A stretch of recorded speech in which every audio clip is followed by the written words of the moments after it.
A child's cruel fate.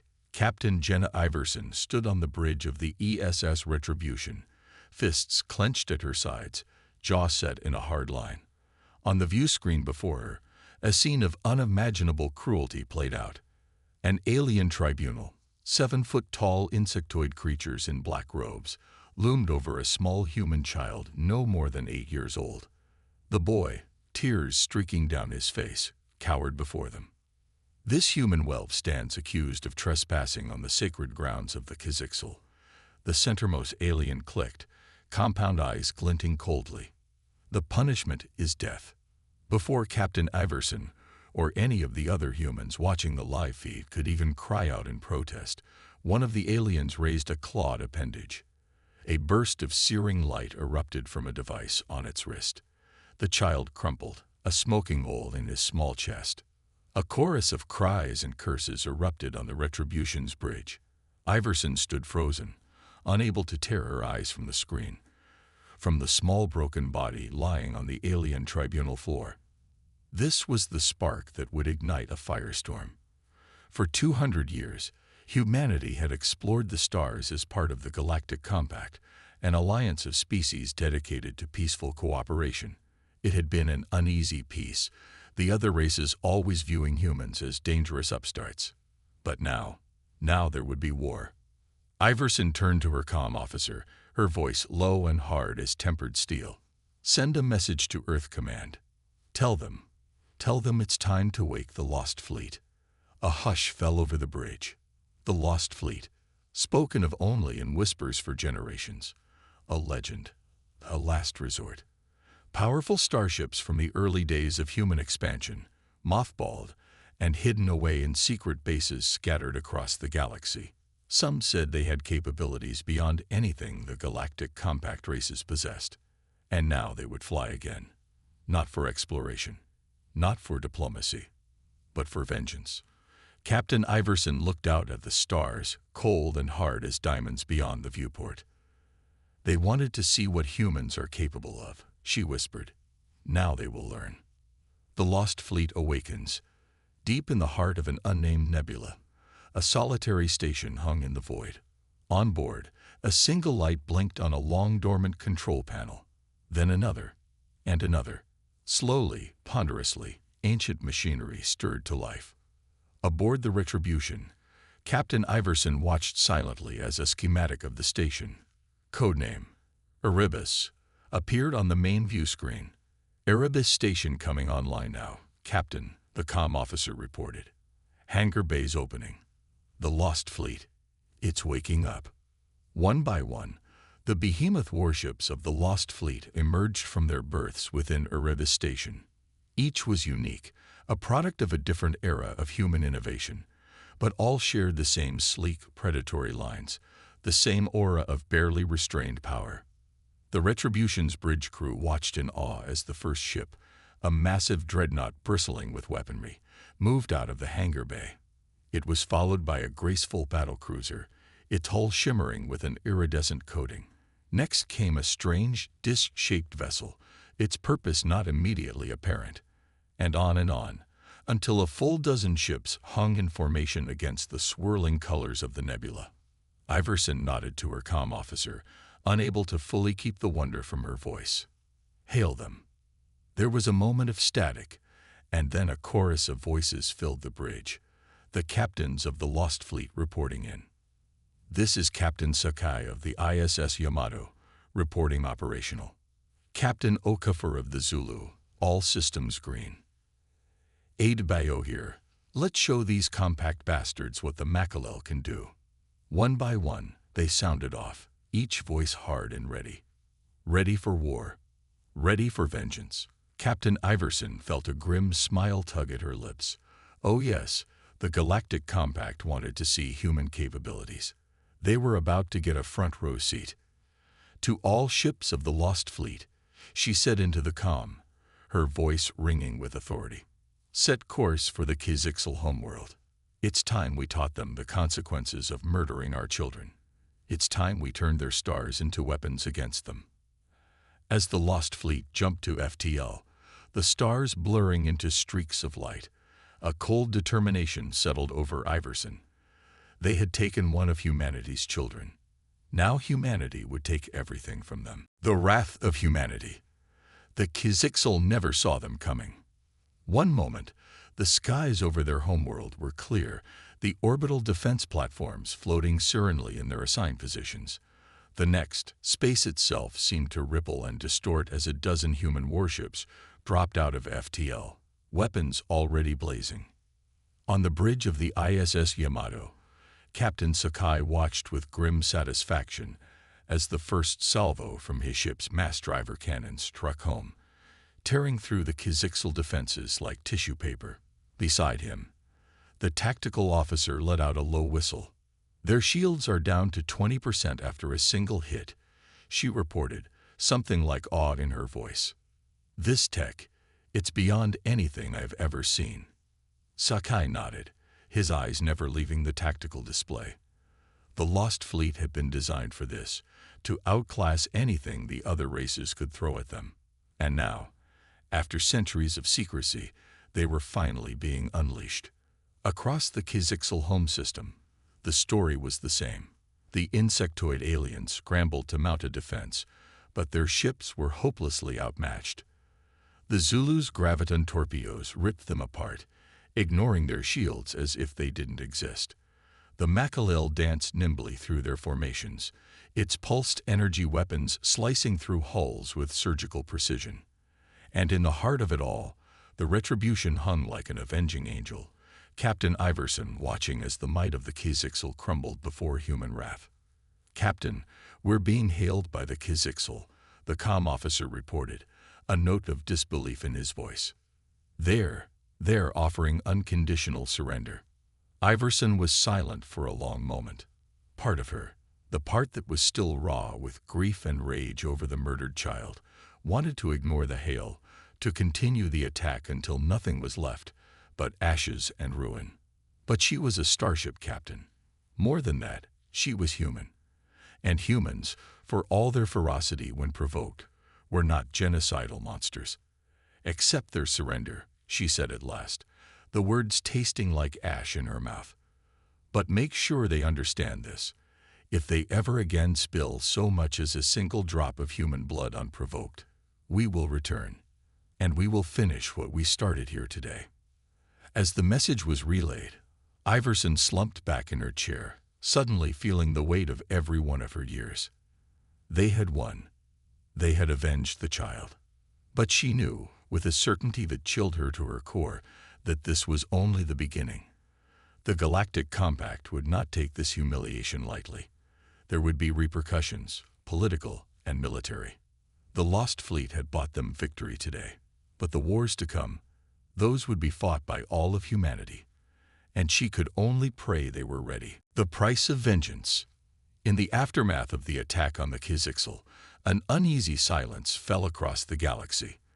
The Galactic Compact races, once so dismissive of humanity, now looked upon the upstart species with new eyes filled with fear, anger, and a grudging respect.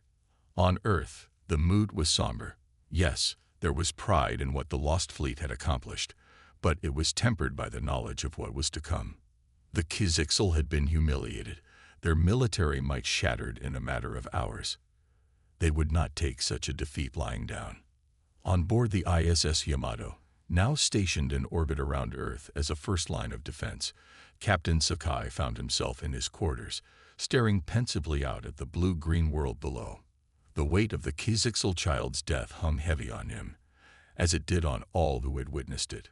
"We avenged him," he whispered to the stars. "But at what cost?" As if in answer, the comm panel on his wall chimed. "Captain Sakai," came the voice of his comm officer. "Priority message from Earth Command. It's, sir, the Galactic Compact has issued a formal declaration of war against humanity." Sakai closed his eyes, a wave of weariness washing over him. So it had come to this. The very thing they had fought so hard to prevent, now upon them because of their own actions. But what choice had they had? To stand by and do nothing as the Kizixel murdered a child in cold blood? No, that was not the human way.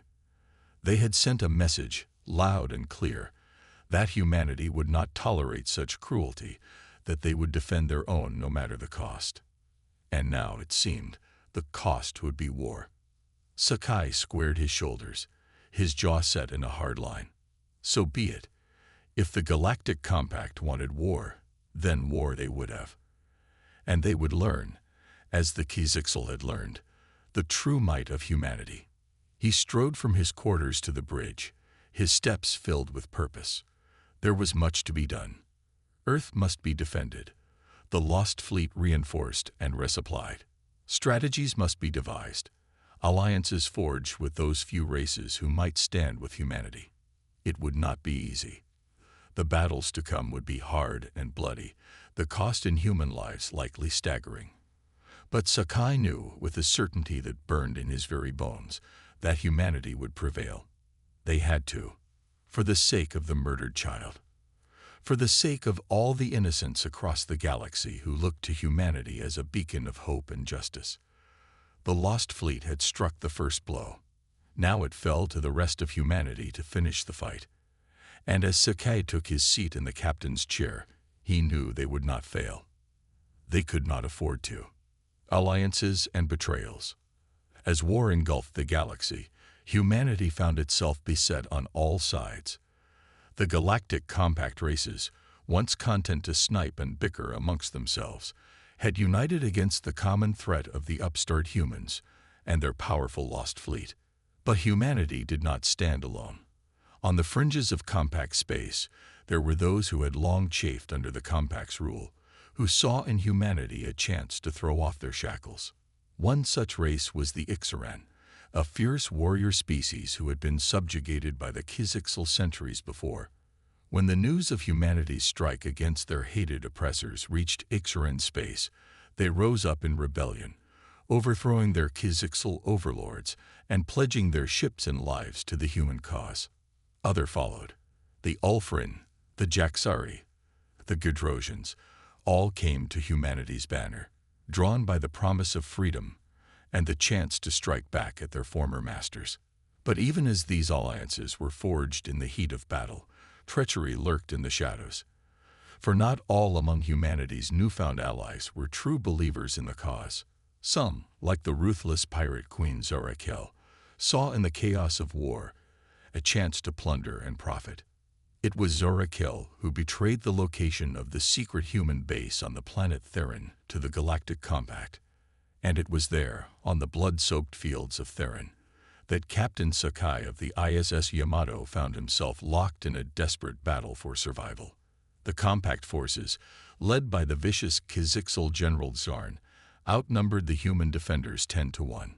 But Sakai and his troops fought with the ferocity of cornered wolves, each determined to sell their lives dearly. In the thick of the battle, as plasma bolts sizzled overhead and the screams of the dying filled the air, Sakai found himself face to face with General Zarn himself. The Kizixel loomed over him, mandibles clacking in anticipation. Humans, Zarn clicked, contempt dripping from every syllable. You should have stayed on your backwater planet. The galaxy is no place for your kind. Sakai, blood dripping from a gash on his forehead, bared his teeth in a savage grin. That's where you're wrong, Bug, he snarled. We're humanity. The galaxy is our destiny. With a roar, he launched himself at the Kizixel, his vibroblade humming. Zarn met him head-on, and the two were soon locked in a deadly dance, blades flashing in the smoky air. Around them, the battle raged, human and compact forces clashing in a brutal melee. And overhead, the warships of the Lost Fleet dueled with the Compact Armada, the very heavens shaking with the fury of their exchange. But even as the tide began to turn in humanity's favor, a new threat emerged. On the bridge of her flagship, Zorakel smiled a cold, cruel smile as she watched the battle unfold. The humans were putting up a good fight, but they had no idea what was coming. They had no idea of the true extent of her treachery. With a flick of her finger, she activated the secret weapon she had smuggled onto Theron, a subspace resonance charge capable of tearing apart the very fabric of reality. As the charge began to build, invisible ripples spreading out across the battlefield, Sakai could only watch in horror as friend and foe alike began to twist and distort, their bodies warping grotesquely before being ripped apart by the wildly fluctuating forces. "What have you done?" he whispered, staring at the spreading wave of annihilation. "What have you unleashed?" The answer, he knew, would change the face of the war and the galaxy forever. The edge of oblivion. As the subspace resonance charge unleashed by Zora Kell tore across the planet Theron, Captain Sakai found himself in a desperate race against time. The charge was spreading, warping the very fabric of reality, and if it wasn't stopped, it threatened to consume not just Theron, but the entire sector. Sakai burst onto the bridge of the ISS Yamato, barking orders even as he strapped himself into the command chair. "Full power to the shields," he shouted over the blaring alarms. "Divert everything, we've got to structural integrity." The Yamato shuddered as the edge of the subspace distortion washed over it, the shields flaring a brilliant blue as they strained to hold back the destructive energies. On the view screen, Sakai could see the compact ships twisting and warping, their hulls crumpling like tinfoil under the onslaught. But the Yamato held, a bastion of human ingenuity and resilience in the face of annihilation. Sakai gritted his teeth, his knuckles white on the armrests of his chair. They had to find a way to stop the charge. But how? The technology was beyond anything humanity had encountered before, a twisted product of Zora Kell's devious mind. As if in answer to his unspoken question, a comm channel crackled to life. "Captain Sakai, this is Dr. Ilara Voss on the science vessel Newton. We've been analyzing the resonance charge, and we think we might have a way to counter it." Sakai leaned forward, hope warring with desperation in his heart. "I'm listening, Doctor. What have you got?" Dr. Voss's voice was strained but determined over the comm. "We've developed a quantum phase inverter. In theory, it should be able to cancel out the subspace resonance, but it needs to be detonated at the exact center of the distortion." Sakai's breath caught in his throat. The center of the distortion, where the energies were at their most intense, where no ship could hope to survive. It was a suicide mission. But what choice did they have? If the resonance charge wasn't stopped, millions, perhaps billions, would die. "Understood, Doctor," Sakai said, his voice steady despite the turmoil in his heart. "Send over the specifications for the inverter. We'll take it from here." There was a moment of heavy silence over the comm. Then softly, "Godspeed, Captain." The channel clicked off, and Sakai turned to his crew, seeing his own grim resolve mirrored in their faces. They knew what had to be done. "Helm, set a course for the center of the distortion," Sakai ordered. "Engineering, begin fabrication of the quantum phase inverter." He paused, looking around at the men and women who had become more than just his crew. They were his family. "I won't lie to you," he said quietly. "This is likely to be a one-way trip. But if we don't do this, if we don't stop that charge, then everything we fought for, everything we've lost, will have been for nothing." He straightened in his chair, his eyes blazing with determination. "We are the last line of defense. We are humanity's shield against the darkness. And we will not fail. Not today. Not ever." As the ISS Yamato plunged into the heart of the maelstrom, the fate of the galaxy hanging in the balance, Sakai could only hope that their sacrifice would be enough.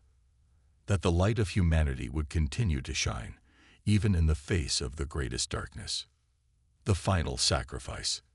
The ISS Yamato shuddered and groaned as it plunged deeper into the heart of the subspace distortion, the hull creaking ominously under the immense strain.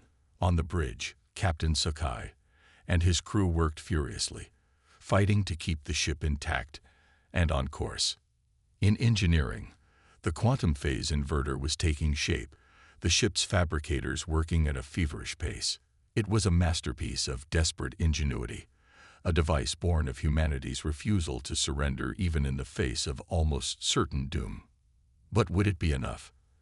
As the distortion grew ever more intense, The Yamato's shields began to fail, the hull temperature climbing to dangerous levels. Shields down to 15%. The tactical officer shouted over the blaring alarms. Hull breach imminent. Sakai gritted his teeth, his eyes locked on the view screen where the twisted heart of the distortion loomed. Just a little further. They had to hold on just a little further. Suddenly, a brilliant flash lit up the view screen. For a moment, Sakai thought it was the end, that the Yamato had finally succumbed to the immense forces tearing at it. But no, the flash had come from outside the ship, and as it faded, Sakai saw a sight that made his heart leap in his chest. It was the ISS Zulu, Captain Okafor's ship, and it wasn't alone. One by one, the ships of the Lost Fleet dropped out of FTL, forming a protective cordon around the battered Yamato. "Captain Sakai, this is Captain Okafor," came a familiar voice over the comm. "Looks like you could use a hand." Sakai let out a breath he hadn't realized he'd been holding, a smile spreading across his face despite the dire situation. "Your timing is impeccable, Captain," he said. "We're carrying a quantum phase inverter that should be able to stop the resonance charge, but we need to get it to the center of the distortion." "Understood," Okafor replied crisply. "We'll clear a path. Yamato, you just focus on staying in one piece. Let's end this once and for all." With the help of the Lost Fleet, the Yamato was able to push forward, the brilliant lances of energy from their combined weapons slicing through the raging subspace storms like beacons of hope. In engineering, Dr. Voss, who had transferred over from the Newton, made the final adjustments to the inverter. "It's ready," she said, her voice tight with tension. "But Captain, once it's activated, the resulting quantum shockwave will tear the Yamato apart. There won't be time to get away." Sakai closed his eyes for a moment, the weight of the decision settling on his shoulders. He thought of his crew, of the brave men and women who had fought beside him, who had become his family. He thought of humanity, of the billions of lives hanging in the balance, and he knew what he had to do. "Activate the inverter," he said softly. "It's been an honor serving with all of you." As the Yamato plunged into the very heart of the distortion, the inverter humming to life, Sakai looked out at the ships of the Lost Fleet, at the brave souls who had come to their aid even in humanity's darkest hour. "To the Lost Fleet, to all of humanity," he said, his voice carried across the comm to every ship. "Never stop fighting. Never stop hoping. Our story doesn't end here. The stars themselves are our destiny. Claim them and remember us." And with those final words, Captain Sakai activated the quantum phase inverter. For a single breathless moment, the universe itself seemed to hold its breath. Then, with a blinding flash and a roar that shook the very foundations of reality, the subspace resonance collapsed in on itself, the distortion winking out of existence as if it had never been. The Yamato, at the very epicenter of the quantum shockwave, was annihilated instantly, scattered into atoms. But even as it disappeared in a blaze of light, the ships of the Lost Fleet picked up a final transmission, a message that would echo through the ages. "This is Captain Sakai of the ISS Yamato. Humanity endures." And across the galaxy, on 1,000 worlds and 1,000,000 ships, that message was heard. And humanity, battered but unbroken, united in grief and resolve, turned their faces to the stars once more. For the Lost Fleet had shown them the way, and in the memory of their sacrifice, in the memory of all those who had fallen in the name of human hope and resilience, they would carry on. The stars were waiting, and humanity would claim them, one by one, until the light of their civilization filled the galaxy, until the name of Earth and the heroism of its children was known and revered in every corner of the universe. For this was their destiny, and they would not be denied.